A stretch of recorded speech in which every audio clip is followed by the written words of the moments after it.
një kaptin të tërë në Koran, surët Gjinn, ku aty tregon se ata janë njëjtë një popull, sikur se ne jemi. Edhe ata zhvillohen, edhe ata kanë familje, edhe ata edukohen, edhe ata kredi kanë sikur se ne njerëz që i kemi. Dhe ata mundën me qenë prezent në çdo shtëpi, dhe mundën me qenë prezent në çdo objekt, dhe mundën me qenë prezent në çdo rrugë, në çdo shkollë, në çdo sen, mundën me qenë prezent. Është jetë e tyre.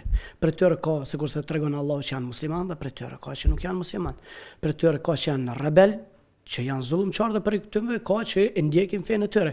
Imagjinoje sikur se njerëz njëjtë do sen që lëviza, mundën me lëviza tash do sen, mundën çdo sen me lëviza. Lëviz njëri këtë gotën e lëviz edhe ai. Po në fund çka nëse e lëviz, a ki frikë pse e lëviz njëri një gotë?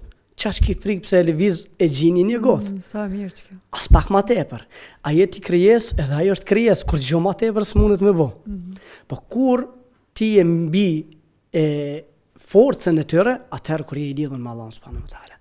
Pra, e gjini dhe shejtan për ty jo një hije. Nëse fregosh prej hijes tonë, vallahi fregohet edhe për tënde. Pra nëse nuk fregosh, qash ka forcë.